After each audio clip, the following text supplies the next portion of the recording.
Assalamualaikum warahmatullahi wabarakatuh dan salam sejahtera. Saya Mas Widayu binti Salim, nombor matrik 2747111 bersama rakan-rakan seperjuangan saya akan membentangkan hasil tugasan kami berkaitan aplikasi alat kualiti dalam menyelesaikan masalah pengurusan kualiti di Jabatan Immigration Malaysia.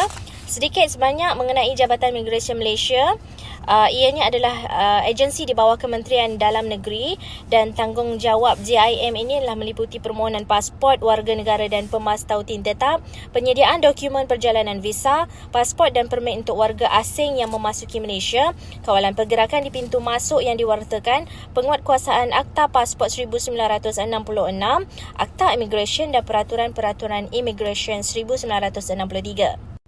Baik, dalam carta organisasi Jabatan Immigration Malaysia, penawanya adalah Ketua Pengarah Immigration sendiri dan di bawahnya terdapat 3 timbalan pengarah di bahagian kawalan, operasi dan juga pengurusan. Baik, antara pencapaian dan penghargaan yang diterima oleh jabatan ini adalah pengiktirafan bintang agensi awam mampu, anugerah kecemerlangan pengurusan global, Skytrack World Airline Awards 2017 dan juga cabaran pemudah.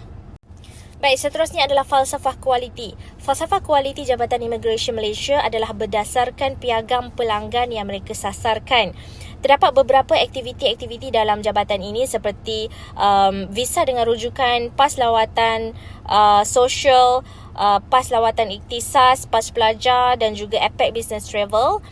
Selalunya mengambil masa 7 hari hingga 3 bulan. Baik, kita lihat SOP di Jabatan Immigration Malaysia. Prosedur operasi standard dalam pengurusan kualiti di Jabatan Immigration Malaysia. MSISO 9000-2000, kerajaan telah mengeluarkan Perkeliling Kemajuan Pentadbiran Awam Bilangan 2/2002 dan garis panduan pelaksanaan MSISO 9000-2000 dalam setiap perkhidmatan di Jabatan Perkhidmatan Awam lah. Dan piawaian sistem pengurusan kualiti iaitu MSISO 9000-2000 ini memberi penekanan kepada sejauh mana Quality Management System ataupun QMS memenuhi keperluan pelanggan. Baik, falsafah kualiti yang seterusnya ialah sistem pengurusan kualiti SPK ataupun QMS. Dan SPK yang konsisten telah meningkatkan kualiti tempat kerja untuk menggembirakan pelanggan dan juga perkhidmatan perlu meneliti operasi mereka dari perspektif yang lebih luas yang memberi manfaat bukan sahaja kepada pengguna ataupun pelanggan tetapi kepada komuniti mereka juga. Dan falsafah kualiti yang ketiga adalah sistem pengenalan biometrik penunggang motosikal. Baik, seterusnya kita lihat anugerah kualiti yang telah diterima oleh Jabatan Immigration Malaysia. Lapangan terbang antarabangsa Kuala Lumpur KLIA telah diiktiraf dan dianugerahkan sebagai perkhidmatan immigration lapangan terbang terbaik dunia pada Majlis Anugerah Lapangan Terbang Dunia Skytrax di Expo Terminal Penumpang di Amsterdam, Belanda pada 2017. Dan ini merujuk kepada kecekapan majoriti perkhidmatan, kualiti dan budi bahasa anggota dalam melaksanakan tanggungjawab yang jujur, amanah dan mengutamakan keamanan negara. Dan kemenangan Jabatan Immigration dalam anugerah ini anugerah yang diberikan ini telah dibuat kajian ke atas 13.82 juta responden melalui 580 lapangan terbang di serata dunia. Baik, seterusnya saya menjemput Puan Mumtaz untuk perbentangan selanjutnya. Terima kasih Puan Mas. Assalamualaikum dan salam sejahtera. Saya Mumtaz Begum, nombor matrik 274434 akan membentangkan tentang masalah yang timbul di Jabatan Immigration berkaitan dengan pengurusan kualiti. Berdasarkan Abdul Wahid 2019, hari ini sistem pengurusan kualiti kehilangan keberkesanannya apabila pekerja tidak melakukan apa yang sepatutnya mereka lakukan mengikut protokol dan garis panduan yang ditetapkan. Didapati Jabatan Immigration Malaysia merupakan jabatan kedua tertinggi bagi tempoh 3 tahun 2018 hingga 2020 yang menerima aduan daripada para pelanggan selepas Jabatan Polis Diraja Malaysia. terdapat 3 masalah utama yang dikenal pasti di Jabatan Imigresen Malaysia, iaitu kualiti perkhidmatan di pintu masuk, kualiti perkhidmatan di kaunter imigresen dan permasalahan imigresen di dalam laporan audit negara. Di antara masalah, teguran dan aduan yang terima daripada orang awam atau pelanggan berkaitan kualiti perkhidmatan di pintu masuk ialah didapati pelancong yang masuk ke negara kita yang diadu-adukan terpaksa beratur selama 2 jam untuk pemeriksaan imigresen. Ini boleh menyebabkan pelancong merasakan perasaan tidak selesa dan penat setelah melalui perjalanan yang jauh. Secara tidak langsung, ini boleh menyebabkan imej sebagai salah satu negara pelancongan akan terjejas. Yang kedua pula ialah kualiti perkhidmatan di kaunter imigresen. Para pemohon pasport perlu menunggu selama 9 jam bagi proses permohonan pasport. Didapati banyak kaunter yang masih tutup selepas jam 8 pagi. Pemohon mesti menunggu dalam barisan dan menerima nombor atas dasar dahulu dia dapat, walaupun permohonan untuk memperbaharui dokumen itu telah dibuat di dalam talian. Perkara ini telah menyebabkan berlakunya kesesakan orang ramai di pejabat imigresen, terutamanya di kawasan Lembah Kelang. Yang ketiga ialah permasalahan imigresen di dalam laporan audit negara. Selain daripada aduan dan teguran orang awam atau pelanggan, Jabatan Imigresen Malaysia juga menerima teguran audit daripada Jabatan Audit Negara. Pelbagai isu yang telah dibangkitkan melibatkan kualiti kerja yang dilaksanakan oleh organisasi awam tersebut ialah kerugian dalam imigresen itu sendiri. Kerugian ini disebabkan oleh masalah tenaga kerja, iaitu seperti Jabatan Imigresen, kerugian 81.69 juta berikutan kelonggaran pengawasan dan kontrak yang tidak jelas, dengan perniagaan yang bertanggungjawab memproses permohonan PAS Lawatan Kerja Sementara PLKS. Yang kedua, pelaksanaan parti. Prosedur pengusiran pendatang tanpa izin tidak memuaskan. Ini disebabkan oleh kontrak pentadbiran jabatan yang lemah dan kegagalan menyenarai hitamkan pendatang yang dihantar pulang dari sistem MyIMMS. Yang ketiga, pengurusan program Rumah Kedua Malaysia MM2H. Menurut Datuk Nik Azman Nik Abdul Majid, bekas Ketua Audit Negara Malaysia, hasil audit menunjukkan sistem imigresen Malaysia MyIMMS kekurangan pangkalan data bersepadu dan mempunyai kelemahan dalam pengurusan dalamannya. Seterusnya, saya serahkan kepada Puan Azur bagi pembentangan tentang analisa menggunakan alat kualiti. Terima kasih. Terima kasih Mumtaz. Assalamualaikum warahmatullahi wabarakatuh dan selamat sejahtera. Nama saya Nur Azur binti Yaakob, nombor metrik 274460. Saya akan present berkenaan dengan analisa masalah. Kumpulan kami telah membuat analisa berkenaan dengan kualiti perkhidmatan di kaunter imigresen menggunakan alat kualiti tulang ikan. Ianya telah dikelaskan kepada beberapa kategori, iaitu kategori yang pertama adalah metodologi. Di bawah metodologi, kami dapat mengesan punca masalah iaitu proses kerja yang merumitkan dan kekurangan sumber manusia. Proses kerja yang merumitkan seringkali melibatkan proses kerja yang panjang serta tidak bersistematik dan ianya mengambil masa yang agak lama bagi menyelesaikan sesuatu proses ataupun tugasan. Kekurangan sumber manusia di imigresen pula telah menyebabkan banyak kaunter yang tidak dapat dibuka pada waktu puncak dan seterusnya menyebabkan kesesakan di kaunter imigresen, terutamanya di kaunter permohonan pasport. Bagi kategori yang kedua pula adalah material. Di bawah material, kita dapat mengesan punca masalah iaitu kerusi yang terhad dan buku pasport yang tidak mencukupi. Kesesakan di kaunter imigresen menyebabkan kebanyakan orang tidak dapat tempat duduk dan perlu berdiri berjam-jam bagi menunggu giliran untuk berurusan. Manakala bagi buku pasport yang tidak mencukupi, ianya adalah disebabkan permintaan yang tinggi dalam permohonan pasport. Yang ketiga adalah mesin. Di bawah mesin, kita dapat mengesan punca masalah iaitu sistem dan peralatan yang telah lama. Sistem yang digunakan oleh Jabatan Imigresen buat masa ini telah usang dan berteknologi rendah serta tidak lagi mampu menampung keperluan imigresen pada masa sekarang dan mungkin pada masa yang akan datang. Manakala mesin cetak sedia ada adalah berkapasiti rendah dan tidak dapat menampung permintaan sedia ada. Bagi kategori yang keempat adalah manusia. Di bawah manusia, kita dapat mengesan punca masalah iaitu pekerja kurang berkemahiran, pekerja tidak amanah, pekerja tidak bermotivasi dan faktor umur pekerja. Pekerja kurang berkemahiran biasanya dari kalangan pekerja yang baharu dalam pasaran. Pekerja yang tidak amanah pula adalah pekerja yang mengamalkan rasuah di mana mereka ini hanya memproses permohonan yang hanya diberikan suapan dan rasuah. Pekerja yang tidak bermotivasi pula disebabkan wujudnya budaya kerja toksik antara rakan sekerja atau masalah komunikasi dalam organisasi. Manakala faktor usia pekerja pula disebabkan oleh pekerja yang berusia kurang beradaptasi dengan perkembangan teknologi dan peralatan yang baru.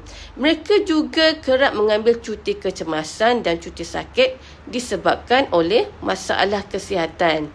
Kategori yang terakhir adalah persekitaran. Di bawah persekitaran, pihak kami dapat mengesan punca masalah iaitu ruang yang terhad, bau yang tidak menyenangkan dan suasana yang tidak menarik. Disebabkan ruang yang terhad, kebanyakan kaunter immigration menjadi sesak kerana ramai orang berurusan untuk membuat pasport serta urusan yang berkaitan. Keadaan bau yang tidak menyenangkan pula boleh menyebabkan persekitaran yang tidak selesa untuk pekerja dan orang ramai yang datang untuk berurusan di kaunter immigration. Suasana yang tidak menarik boleh mempengaruhi produktiviti dan kualiti kerja dan secara tidak langsung boleh mempengaruhi kualiti perkhidmatan dan memberi kesan negatif terhadap reputasi pejabat immigration. Itu sahaja daripada saya. Sekian, terima kasih. Assalamualaikum, saya Syakila Baharom bernombor metrik 274569 akan menerangkan berkenaan cadangan pelan tindakan yang diambil dari analisis menggunakan alat tulang ikan. Bagi faktor yang pertama iaitu metodologi, kami mencadangkan untuk kaji semula keseluruhan kaedah proses kerja sedia ada. Ini bagi memendekkan masa dan melahirkan budaya sistem kerja yang lebih sistematik. Selain itu, kami juga mencadangkan tingkatkan tenaga kerja, pengambilan lebih ramai pegawai untuk berkhidmat di kaunter dengan pertambahan bilangan pegawai, masa menunggu dijangka dapat dikurangkan. Yang kedua adalah material. Kami mencadangkan tambahan peruntukan aset dan selenggara pejabat. Pihak pengurus perlu bertimbangkan cara bagi menambahkan peruntukan aset dan selenggara pejabat bagi memastikan aset yang digunakan cukup dan dalam keadaan baik. Selain itu, pastikan stok buku pasport sentiasa mencukupi. Pegawai yang ditugaskan menjaga stor, pusat ataupun cawangan haruslah sentiasa peka dan mahir lagi bagi penyediaan buku ini. Yang ketiga adalah mesen, iaitu kami mencadangkan penambahbaikan sistem maklumat. Maklumat mestilah jelas dan boleh dikemaskini melalui laman web rasmi, browser ataupun panduan yang disediakan di lokasi perkhidmatan. Selain itu, pengenalan penggunaan teknologi seperti sistem beratur dalam talian atau pendaftaran pra-ketibaan untuk meminimumkan masa menunggu di kaunter. Pembelian mesin baru dan pelukusan aset rosak. Mesin juga sentiasa digunakan, seharusnya disediakan lebih dari satu supaya memudahkan dan mempercepatkan proses kerja. Yang keempat adalah manusia, di mana kami mencadangkan latihan pegawai bagi meningkatkan kecekapan dan kelajuan perkhidmatan mereka. Latihan ini boleh termasuk memberi ilmu dengan adanya kursus dan taklimat berhubung pengurusan kerja terutama yang melibatkan proses kerja di kaunter. Selain itu juga, immigration juga boleh bekerjasama dengan pihak berkaitan. Kerjasama seperti ini boleh membantu mengenal pasti isu yang berkaitan dengan proses immigration dan mencari penyelesaian bersama-sama. Kami juga mencadangkan pihak pengurusan untuk bersikap tegas dalam proses tindakan tata tertib. Tindakan tata tertib merupakan sesuatu yang berat kepada seseorang pekerja kerana akan memudaratkan gaji, cuti dan bonus yang diterima. Namun, tindakan ini perlu diambil secara tegas bagi pekerja yang tidak amanah dalam menjalankan kerja yang ditugaskan. Cara terbaik bagi meningkatkan motivasi pekerja adalah dengan tawaran bonus, pangkat dan cuti bagi pekerja yang cemerlang.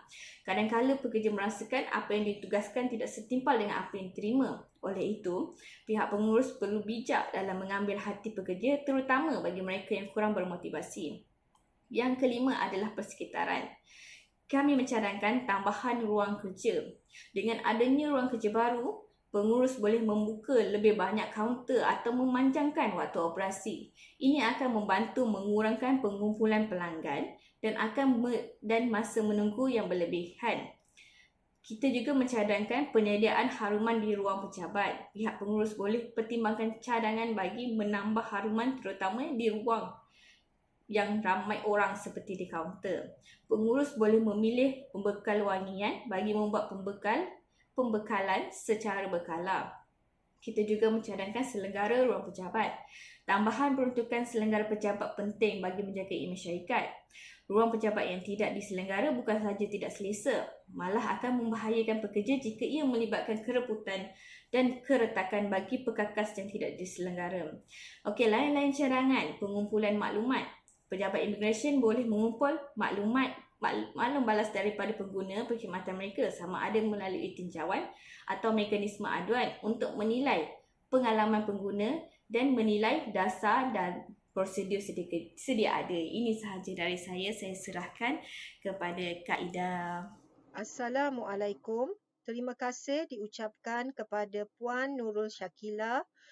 Saya Aida binti Safi'i 274138 akan membentangkan kaedah pemantauan.